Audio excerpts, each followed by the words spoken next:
Olá, meu nome é Salomão, eu sou um norte-americano e eu estou morando aqui em São Paulo por faz 20 anos, 20 meses. Tá ótimo. Eu ajudo com os universitários. Eu queria começar com uma história. Em 1502, uma igreja na Itália contratou um escultor para lapidar uma peça de pedra. E essa peça de pedra foi dada a eles para fazer uma obra de arte. E o escultor que eles escolheram, logo depois de receber essa pedra, ele quebrou a pedra e teve um buraco lá no fundo dessa pedra. Então, basicamente, eles não podiam ir em frente com essa obra, com escultar uma estátua dessa pedra. Então, o que eles decidiram fazer? Eles decidiram esconder essa pedra e ninguém falava dessa pedra. Até um certo homem finalmente ouviu dessa pedra que foi escondida por 20 anos. E ele queria ver essa pedra, ver o que aconteceu. Ele viu, embora que estava destruído, que ele podia dar um jeito. Então ele começou a lapidar e moldar e se tornou essa pedra que foi uma vez escondido, destruído até uma das melhores estátuas da história. A estátua era do rei Davi da Bíblia. E o escultor era Michelangelo. Essa história me faz lembrar a história bíblica de Davi, vendo como Deus transformou ele em um humilde pastor de ovelhas até ser um dos reis mais famosos da história da humanidade. Dessa linha de reis de Davi, Deus trouxe o Messias. Eu acho incrível. Mas às vezes, nós que frequentamos a igreja, essa história não é normal, ou essa história é normal, sempre acontece. Davi é o rei. E já sabemos as histórias. Já sabemos as histórias da Bíblia, já sabemos que ele vai se tornar rei. Eu acho que a gente perde muito quando esquecemos o processo dessas personalidades bíblicas. Já vemos Davi como rei. Já vemos Jó como aquele homem que sofreu muito, mas, no final das contas, deu certo. Abraão sempre é o pai da fé. Claro, está fechado. Às vezes, esquecemos o processo. E eu percebi que eu tenho essa perspectiva um pouco superficial das histórias da Bíblia quando eu comecei a comparar as experiências dessas pessoas da Bíblia com minha própria experiência. Estou aqui, como eu falei, em São Paulo por 20 meses, não 20 anos. E eu acho que eu já sou paulista. Porque quando eu estou na escala rolante e eu vejo alguém no lado esquerdo, eu fico com uma raiva dentro de mim, né? Vocês sabem, aquele raiva de sai da minha frente, estou com pressa! Ah! E você vê as pessoas entrando na escala rolante, indo para a direita, e você, isso é minha cidade. Todo mundo sabe como é que é. Eu nem estou com pressa, mas eu vejo as pessoas indo para lá à direita e eu penso, que alívio. Eu acho que eu já sou paulista, né? Já sou. Mas voltando para o que eu estava dizendo. Eu acho que eu olhei para as histórias desses homens e eu vi uma grande desconexão. Deu certo para Davi. Deu certo para Jó. Deu certo para Abraão. Mas e eu? Sou um missionário aqui 20 meses em coisas que eu achei que ia acontecer comigo no primeiro mês. Tem passado mais 19 meses e não tem acontecido. Eu tenho analisado muito o que eu estou fazendo. Eu tenho analisado se eu estou orando. Eu estou orando muito. Eu tenho analisado se estou jejuando. Eu não gosto de jejuar, gosto de comer. Mas eu tenho jejuado. Eu tenho pedido conselho de pessoas em diferentes continentes. E ainda, algumas coisas que eu achei que ia acontecer, ainda não têm acontecido. Envolve essa desconexão. Eu comecei a perceber que eu amo os resultados. especialmente resultados rápidos. Mas eu não amo o processo. Eu não respeito o processo. É muito difícil para mim. Mas eu não acho que é só difícil para mim. Se levanta a mão se você gostaria de acordar amanhã um corpo de fitness. Vamos lá, maromba. Levanta a mão. Só vocês? Tá bom. Mas fica com a mão no ar se você gostaria de ir para a academia 6 dias por semana, comer batata doce todos os dias, óleo de coco, frango e sofrer aquele dia de perna. Levanta a mão mesmo. Tá bom, eu vou aprender com vocês. E ganhar um caça na praia. Quem quer ganhar um caça na praia? Levanta a mão. Na praia, mas não no Rio de Janeiro, somos paulistas. Né? Levanta a mão se você gosta de pensar sobre orçamento e orçamento anual. Sou Alexandre Magali. Eu estava preparado para esse momento. Os administradores da igreja, só eles. Eu acho que vocês entendem o meu ponto. Eu acredito que não é só alguns de nós. Nós amamos os resultados sem respeitar o processo. Qual é o processo que você está passando na sua vida? O que você está querendo adquirir na sua vida? O que você está esperando ver Deus fazer na sua vida? Você está tentando entrar na faculdade? O que você está passando no seu casamento? Pode ser qualquer processo que você está passando, mas acredito que o processo que Deus quer muito, que prestamos atenção, é quem nós estamos se tornando.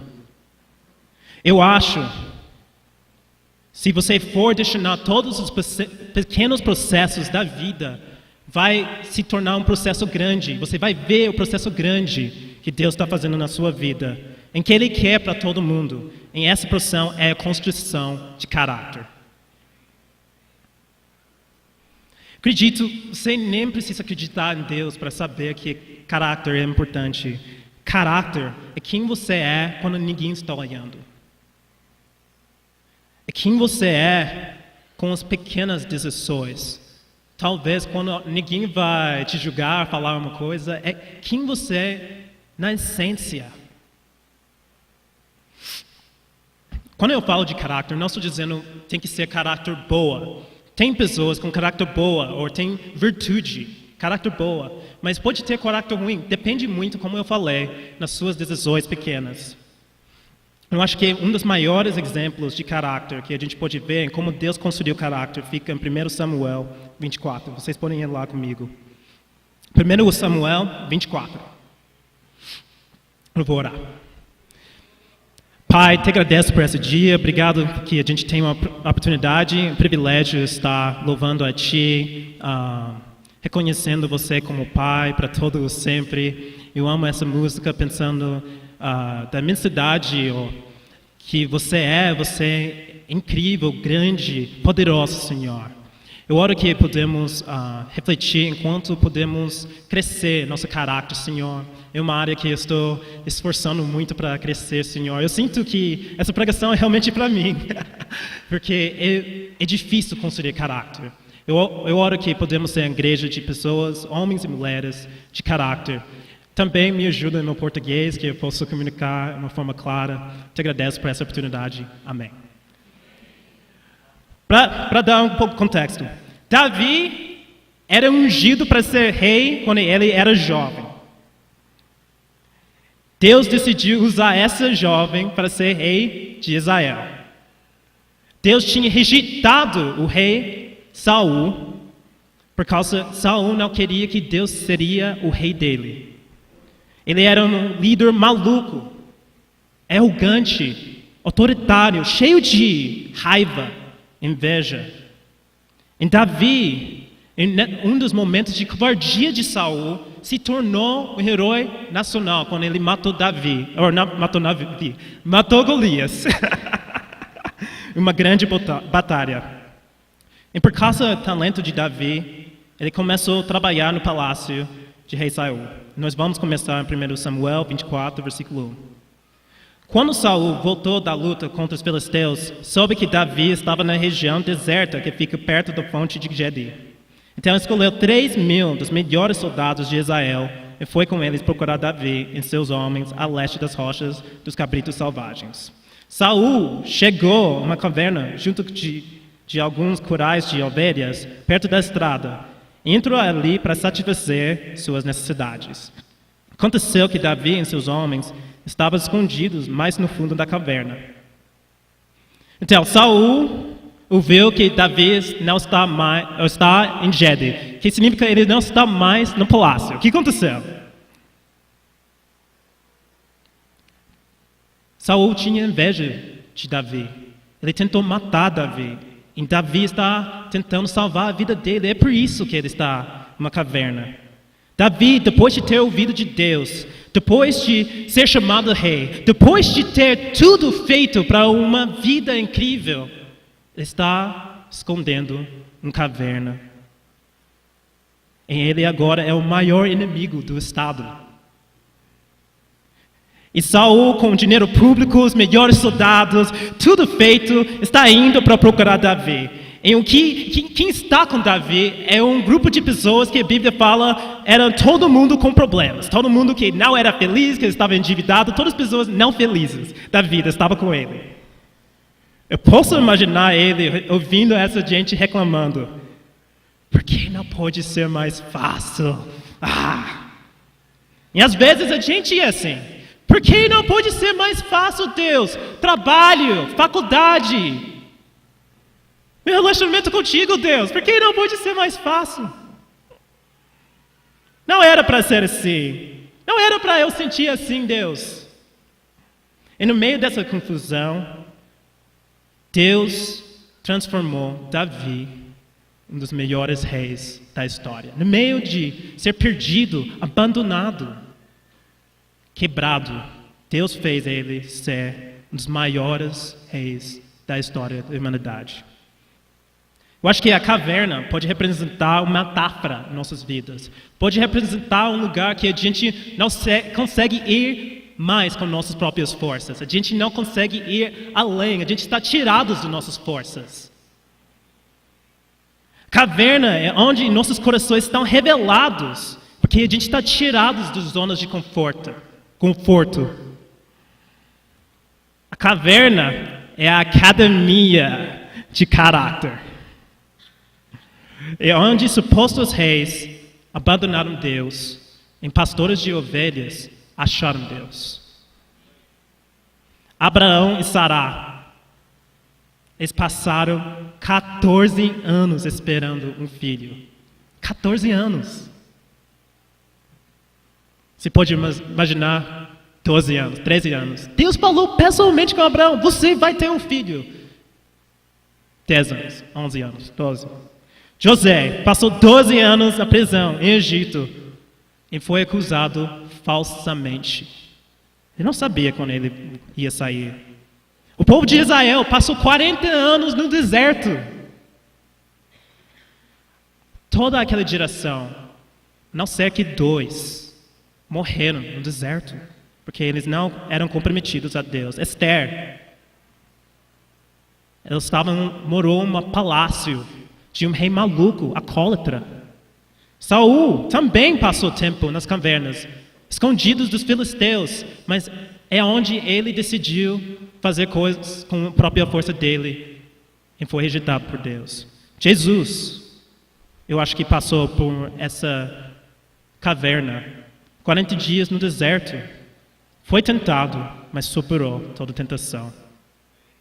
A caverna é onde muitos homens e mulheres aproximaram de Deus, e muitos outros também abandonaram Deus. Davi, do momento que ele foi ungido, estudiosos acham, até o momento que ele foi ungido, até ele realmente, de fato, era rei, demorou 10 anos. E eu sei que talvez alguns de vocês, como eu penso, estavam pensando, mas deu certo! Tá bom, ele é rei, deu certo, fechou. Mas eu quero enfatizar que provavelmente isso não foi fácil para eles, foi difícil. Deus falou com ele. Ele esperou coisas de Deus. Às vezes eu acho que nosso cristianismo pode ser muito superficial, irmãos. Eu acho que nós queremos um cristianismo de micro-ondas, sabe? Você pega a pipoca, está com sementes, você coloca no micro-ondas, 2 minutos sai pipoca. Resultado, já está feito, né? Eu gosto de pipoca, vocês gostam, né?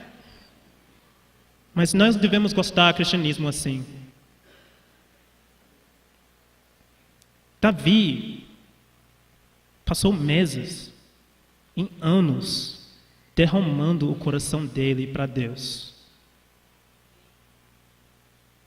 Ele tentando se apegar de Deus, quando tudo era difícil, tentando ficar firme, tentando achar esperança em episódios depressivos.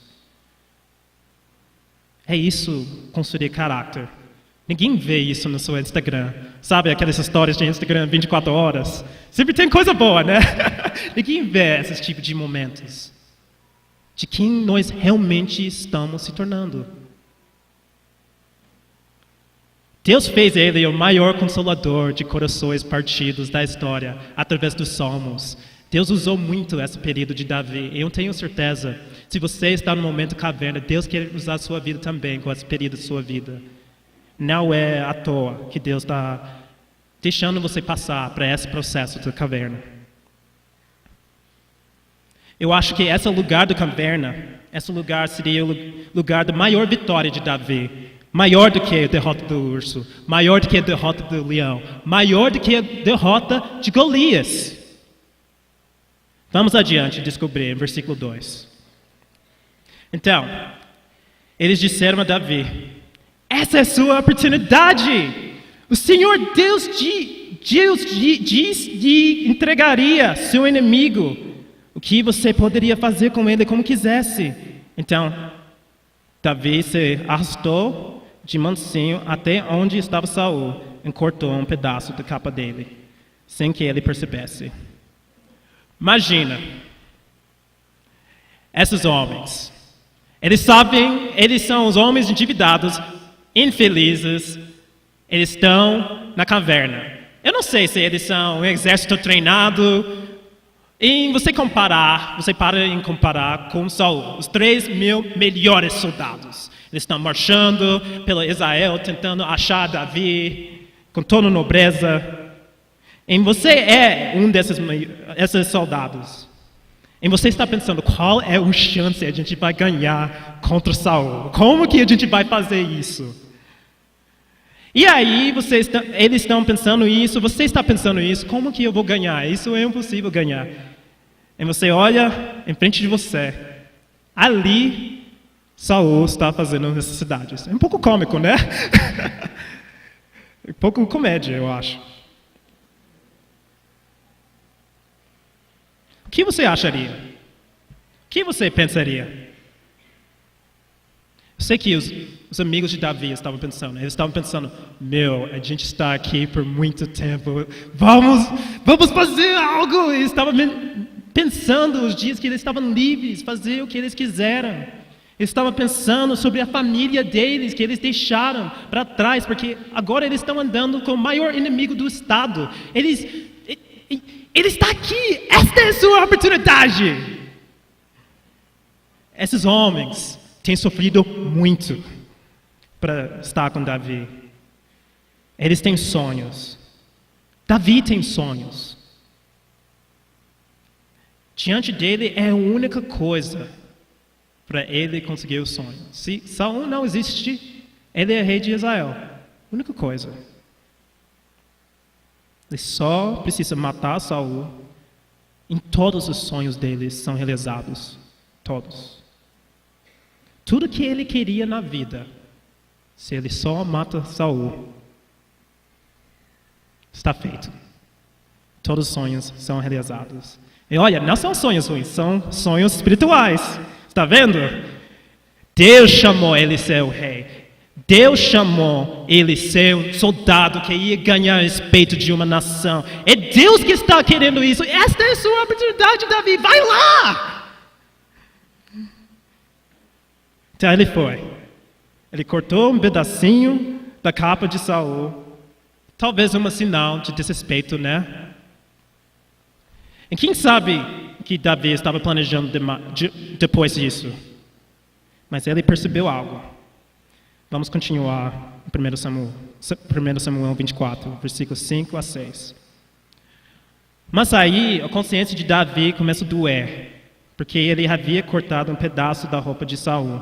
Então disse aos seus homens: o Senhor Deus me livre de fazer algum mal ao meu Senhor, que Ele escolheu como rei. Eu não devo atacá-lo de jeito nenhum, porque Ele é o rei escolhido pelo Senhor. A consciência de Davi doeu. Ele viu o que ele podia fazer com Saul. Ele viu naquele momento, ele podia fazer o que ele quiser. Mas decidiu que ele não ia matar Saul. Podia ser tudo o que ele queria. Estava aí. Você acha que isso foi fácil para Davi?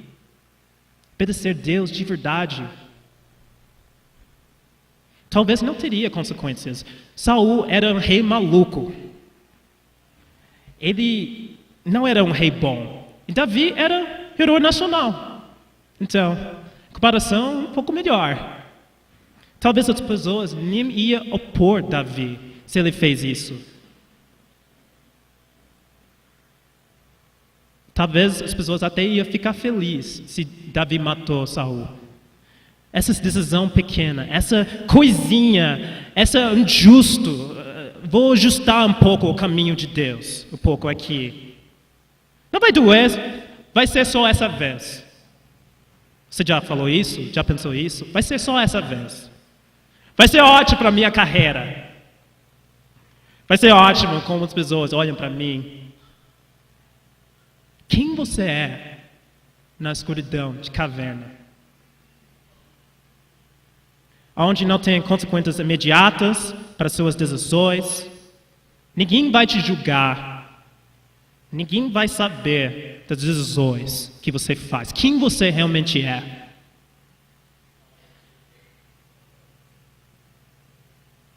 Quais tipos de decisões você está fazendo quando ninguém está olhando? Se for que todo mundo, todos os discípulos foram embora, você ia viver como discípulo mesmo assim? Quem nós somos quando ninguém está olhando? Na caverna, isso diz a respeito do nosso caráter. Quem nós estamos tentando se tornar diante de Deus. Davi teve tudo para ganhar. Nada para perder. Ele escolheu Deus por quê? É perigoso querer essa benção, querer as coisas de Deus, sem passar pelo processo de Deus. É perigoso querer as coisas de Deus, até coisas de Deus, quer para a sua vida, e não quer passar pelo processo de Deus.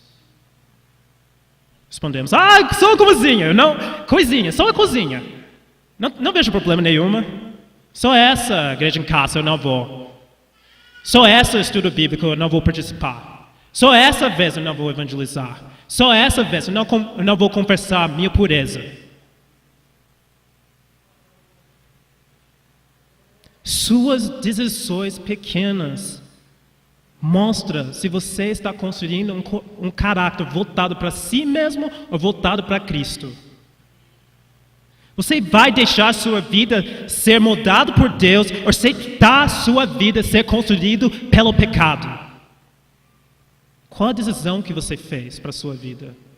Quais pequenas decisões você está fazendo na sua vida?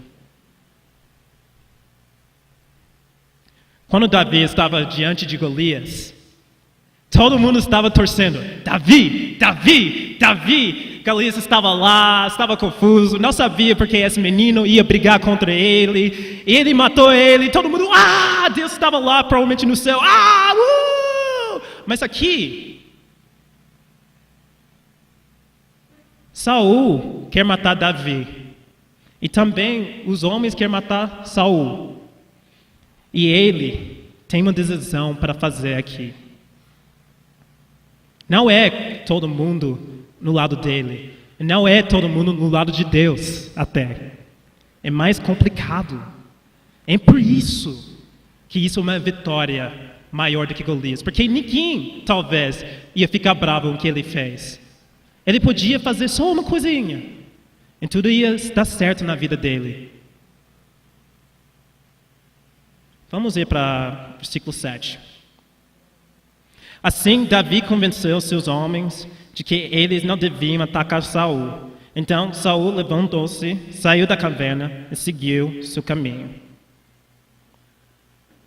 Então, esses homens, eles viram que, eita, Davi não vai matar Saul. O que a gente faz aqui? A gente está sofrendo, o que a gente faz? Eles começaram a fazer os planos deles para matar Saul.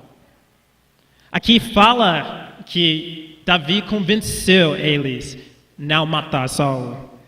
Dá uma impressão que eles estavam tendo uma roda de conversa e Davi estava explicando, então, galera, eu acho que não é uma boa ideia, por causa desse ponto, matar.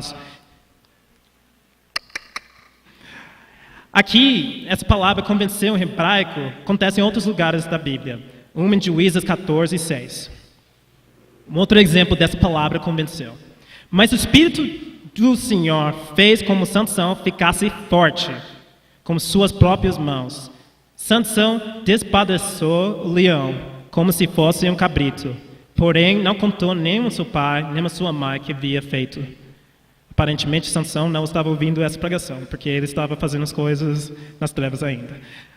A palavra despedaçou, o que ele fez com esse cabrito, isso é a palavra convenceu.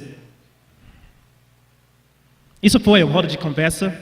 Não, esses homens estavam cansados de esperar com Deus. Eles falaram, Davi, você pode ser espiritual, mas a gente tem que lidar com nossa situação diante de nós. Isso é a oportunidade. Eles foram indo e Davi confrontou eles, brigou com eles.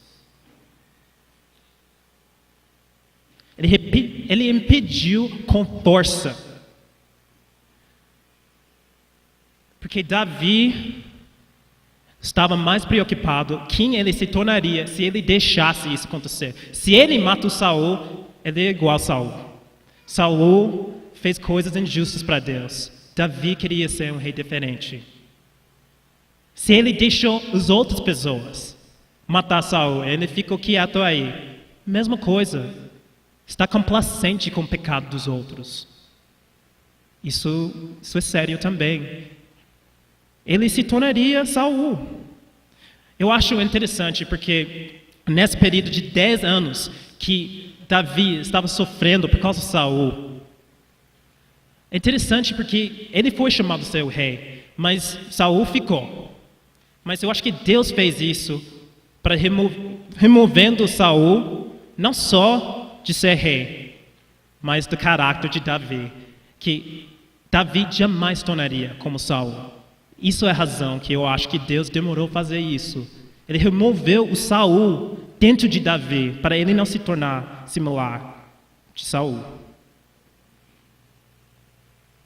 E Davi, ele confrontava esses homens, porque ele não se importava quem ele era diante de homens.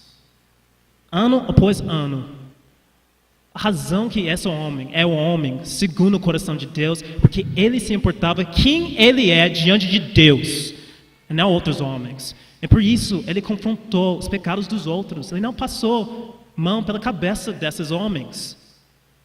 Às vezes, como a gente às vezes fazemos. Ele perguntou, quem eu estou se tornando diante de Deus? Vamos continuar no versículo 8. Davi saiu atrás dele e gritou, Rei Saul! Virou-se e Davi, em sinal de respeito, se ajoelhou e encostou o rosto no chão. Então diz, por que é que o Senhor dá atenção às pessoas que dizem que eu quero predicá-lo? O Senhor pode ver por si mesmo que hoje na caverna o Senhor Deus o entregou para mim. Alguns disseram que eu matasse, mas eu não quis fazer isso. Eu disse que não levantaria um dedo contra o Senhor, pois o Senhor escolheu para ser o rei. Veja, meu pai, veja pedaços da sua capa que está na minha mão. Eu cortei o pano, mas não matei o Senhor. Isso é prova que eu não penso em me revoltar contra o Senhor, nem fazer-lhe nenhum mal. Eu sabia muito bem que o Senhor está procurando me matar, mas mesmo assim eu não o ataquei. Que o Senhor julgue qual de nós está errado, que castigue o Senhor pelo o que fez contra mim, pois eu não vou atacá-lo de jeito nenhum. Como diz o velho ditado, o mal vem dos maus, mas eu não lhe farei nenhum mal. Vejam que o rei de Israel está tentando matar. Vejam só o que ele está caçando: um cachorro morto, uma pulga. O Senhor vai julgar e decidir qual de nós dois está errado. Que Ele me julgue, me defende, me livre do Senhor. Você pode imaginar esse momento. Ele estava tentando segurar os outros homens, estava brigando com eles. Assim que ele convenceu, né? Ele foi correndo atrás de Saul. Gritou: Saul! Imagine isso. Correndo atrás o inimigo que foi pelo país inteiro para te matar, arriscando tudo para endireitar o mal que ele fez. Davi estava a fim de morrer se fosse para fazer o certo, se fosse para se tornar o homem de caráter. Ele prefere morrer, estar bem com Deus, do que deixar ser nada com Deus, em tudo para os olhos dos outros homens. O que você está a fim de perder para se tornar um homem ou mulher de caráter? Davi estava a fim de morrer. Ele estava a fim de amar o inimigo dele. Continuando 16. Quando Davi acabou de falar, Saul diz: é você mesmo, meu filho Davi? E Saul começou a chorar. Então disse a Davi: você está certo. Eu estou errado. Você tem sido muito bom para mim. Enquanto que eu lhe tenho feito muito mal, hoje você mostrou quanto é bom para mim. Pois não me matou, embora o Senhor me tivesse entregado a você. Será que alguém, depois de pegar seu inimigo, deixa ir embora são e salvo? Que o Senhor abençoe pelo que você fez por mim hoje. Agora estou certo que você será o rei de Israel, de que durante seu governo o reino continuará firme. Mas jurem em nome do Senhor que você não acabará com meus descendentes. E assim, meu nome e da minha família não serão esquecidos. Davi jurou, então Saul foi para a caça, e Davi e seus homens voltaram para a fortaleza. Eu acho incrível, até as pessoas que podem ser considerados nossos inimigos reconhecem o caráter. Todo mundo reconhece alguém de caráter quando aparece. Ele não matou Davi porque ele estava tão apaixonado com esse caráter, essa decisão que ele fez. E eu penso que nosso caráter tem muito poder de influenciar e inspirar outras pessoas. Jesus era o exemplo de caráter perfeito. E ele tem inspirado o mundo inteiro para mudanças incríveis por causa do caráter dele. Às vezes, como com outras personalidades da Bíblia, às vezes é difícil enxergar isso se frequentamos a igreja. É normal, Jesus fez isso, né? Podemos enxergar até Jesus uma forma de cristianismo de micro-ondas. Tem Jesus é uma forma superficial. E não pensar profundamente o que ele fez. Aqui no Brasil, mesma coisa, aqui no Brasil, como lá nos Estados Unidos, muitas pessoas ouvem de Jesus. Eles ouviram o nome, eles sabem que ele morreu, que ele ressuscitou. Mas em China, tem gente que nunca ouviu o nome de Jesus. Eles falam: Jesus, quê? Né? Muito legal. Não muito legal, enfim. E eu tenho amigos que têm servido como missionários lá em China. E eu queria contar uma história de uma menina que estudou a Bíblia com eles. Mas eu quero que vocês façam esse exercício junto, que vocês imaginam como é que seria para essa menina. E eu estou pensando em João, lendo os capítulos de João, indo adiante, o que ela viu quando ela viu Jesus pela primeira vez. Não sabem nada de Jesus. Sabe nada sobre Jesus. Só sabe o nome agora porque alguém falou. O que ela viu? Quando ela viu Jesus, ela viu alguém que teve o poder de transformar água em vinho. Ela viu alguém que tinha coragem de chegar às pessoas mais poderosas da nação e advertir eles, corrigir eles, como Nicodemos. Ela viu alguém que teve a mansidão para encorajar pessoas que a sociedade desprezaram, como mulher samaritana, porque por causa da raça dela e por causa ela era mulher. Ela viu um Jesus que teve compaixão para curar os paralíticos, zelo para ensinar coisas difíceis, mesmo se todos os discípulos iam abandonar ele. Integridade, não só comunicar, para só comunicar a vontade de Deus e não a própria glória dele. Ela viu o cuidado como um bom pastor que queria trazer a vida plena para o mundo inteiro. Ela viu alguém de empatia profunda, que chorou quando Lázaro morreu, mesmo sabendo que ele ia curar Lázaro. Ele chorou. Empatia. Ela viu o homem mais alegre que já viveu. Ela viu o homem mais liberto que viveu. Ela viu o homem que teve mais propósito que mais viveu nessa terra. Eu nem posso imaginar como isso teria sido para ela ver isso depois de ler sobre Jesus, o homem tão incrível, o caráter incomparável. Mas não é só isso. Depois de ter lido sobre Jesus, ela foi para um estudo bíblico. E nesses estudos bíblicos eles falaram, quando Jesus morreu, ou quando Jesus foi assassinado, ela falou, o quê? Quando Jesus foi assassinado. Jesus foi assassinado?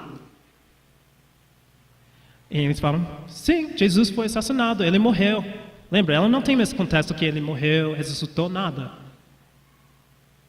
Ela chorava placas.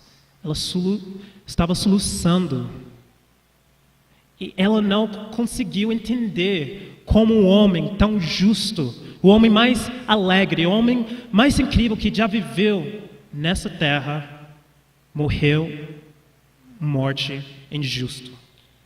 Não entendeu isso. Em Romanos 5, 7 fala, dificilmente haverá alguém que morra por um justo, embora pelo homem bom, talvez alguém tenha coragem de morrer.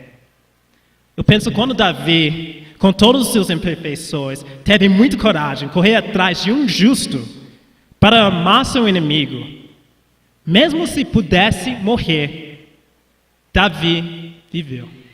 Mas quando Deus veio para essa terra, correndo atrás de injustos, curando, cuidando, amando, direcionando, para que nós pudéssemos viver, ele morreu. Romanos 5:7. Dificilmente haverá alguém que morra por um justo, embora pelo homem bom talvez alguém tenha coragem de morrer. Mas Deus demonstrou seu amor por nós. Cristo morreu em nosso favor quando ainda éramos pecadores. Se quando éramos inimigos de Deus, fomos reconciliados com Ele mediante a morte de seu Filho, quanto mais agora, tendo sido reconciliados, seremos salvos por sua vida. Nós que achamos essa confiança nessa salvação, éramos como aquela pedra, éramos como Davi, perdido, esquecido, quebrados, desprezados pelo esse mundo, como aquela pedra em Itália. A gente foi esquecidos, desprezados. E não foi Michelangelo, foi Deus que nos trouxe, que chegou perto de nós e começou a lapidar, escutar, construindo nosso caráter para que possamos ser discípulos de Jesus. Nós, como estátuas. Nós estava como aquela pedra, a gente ia para a destruição, a gente ia ser destruído. Mas agora nós somos a arte de Deus.